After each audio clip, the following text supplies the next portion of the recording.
This is the Google Play pre-registration game list for June 2025. I'll only be highlighting the ones that might be on my list to play, and anything else I'll be skipping over, which usually is things like the ultra casual and simulation type games. Let's see what we've got added this month.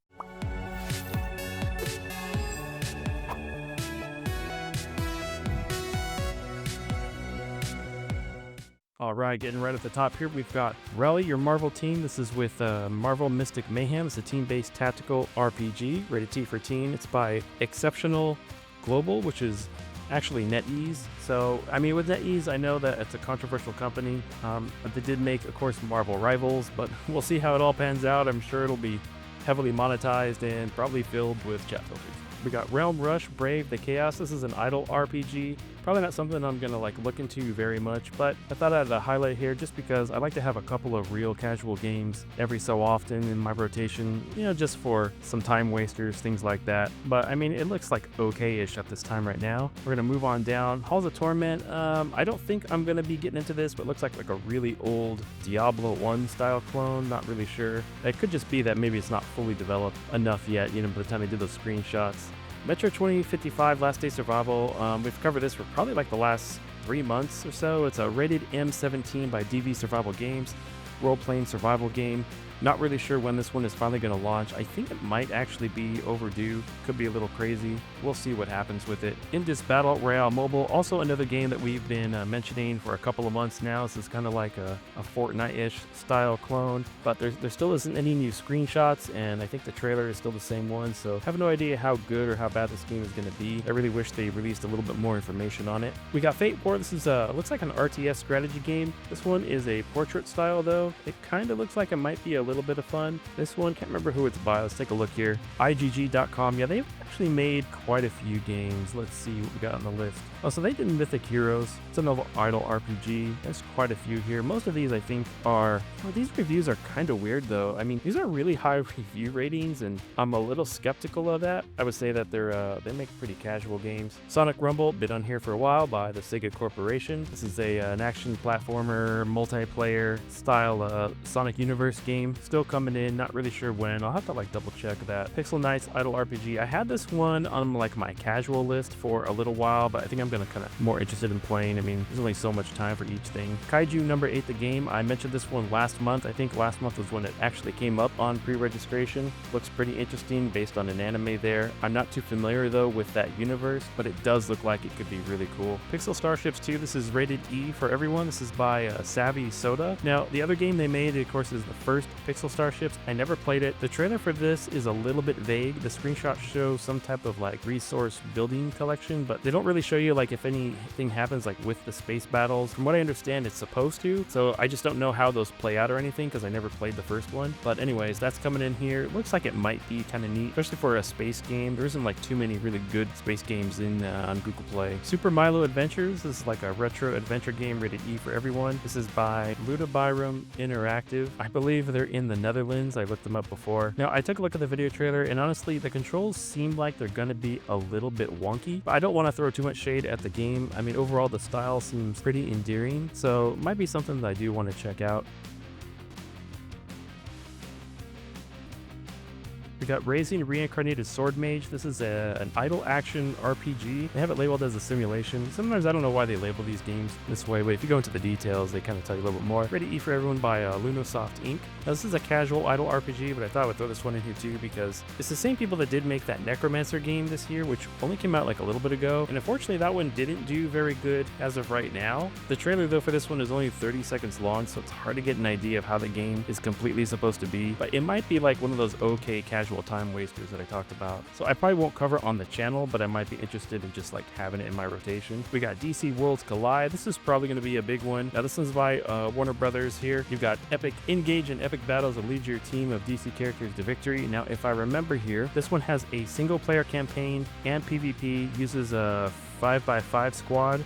There's supposed to be 50 characters to collect at launch, so I'm sure it's going to get pretty popular despite heavy monetization that it's probably going to have. So if you're a fan of the DC characters, I would go ahead and check this one out. Now, Soul Huntress Roguelike here. This is a roguelike RPG, rated T for teen by Panthera Global. I don't usually put too much energy into roguelike games, but I want to mention this one because they say it supports fully offline gameplay. And in a world where everything is a live service now, I think with many roguelike games going the same way, this one might actually be pretty interesting here. If we take a look, I know it says it on here. Yeah. Anytime, anywhere, fully offline gameplay with no internet required. So this might be one that you actually want to have, simply because it's it's not going to rely on that consistent internet connection. We got Lost Sora. This is an epic anime fantasy RPG, rated T for teen by We Made Connect. Now I've gotten advertisements for this game all over Facebook and Instagram. It's a 2D side-scrolling combat with anime cutscenes, and the company that's putting this out there, We Made, doesn't really have any big heavy hitters under the belt. You take a look at their profile, so this might be a big one for them if it does really well. So I do have it pre-registered. It looks like it could be decent. Dreamscape Diner, I'm probably going to skip that. Indus Battle Royale Mobile, wait, that's weird, this thing moved up on the list on me. Alright, going down. The Division Resurgence, oh man. Okay, a game that has been mentioned many times. It's been in development for quite a while. I know it's way overdue.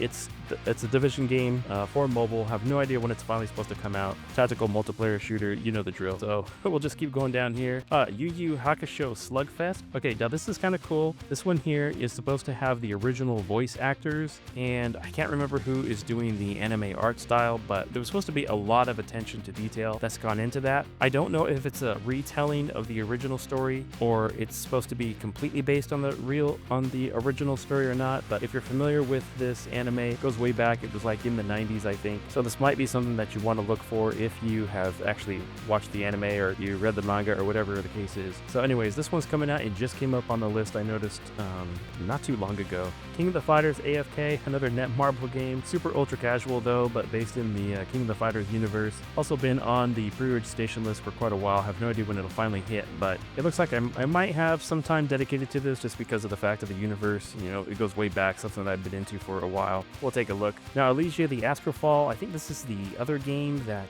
is by, Panthera Global. So this is the one of the two games that they have right now. This one, though, is not a fully offline game. This one here is an online idle casual RPG of some kind, but, it looks okay. I thought I'd mention it just because we mentioned their other game that they have. We got Seven Knights Rebirth, a turn-based role-playing game, rated T for teen, and this is by Netmarble. They did the original, and those that played that game will remember that it did get shut down eventually, but it was in service for a good amount of years, so that's why this one is considered a rebirth. This time it uses the Unreal 5 engine, and it's saying it's a refined turn-based combat system with good-looking animations, illustrations, and 3D cutscenes. I know some people will avoid Netmarble games like the plague, so if you don't care, then don't check this one out, but if you think that this is something that you want to do, then go ahead and check it out. It's kind of neat. Rainbow Six Mobile, another Ubisoft game that's been here a while. We won't bother going over that one again, but another very popular game that has been pre-registered to death. We'll see when that one finally comes out. Silver and Blood Requiem. This is a gothic vampire strategy RPG, rated T for teen by Skystone Games PTE. But this has a pretty good cast of voice actors and anime artists set in a gothic vampire style realm. There's 4 factions and 50 characters. Now I would check out the trailer if you could. This might be a decent hit when it launches. They boast over 10 million pre-registrations right now, so that's a pretty high amount. We'll see how this one goes, but I would keep my eye on it. We got Supremacy Warhammer 40,000. This is an RTS rated T for teen by Stillfront Supremacy GmbH. Now, this one just showed up, set in the Warhammer 40k universe. They only have a cinematic trailer, unfortunately, and a couple of screenshots. So while the trailer looks really cool, I would love to see some actual gameplay. And any game that's in the Warhammer has some big shoes to fill, so we'll keep an eye on this one, but it might be neat.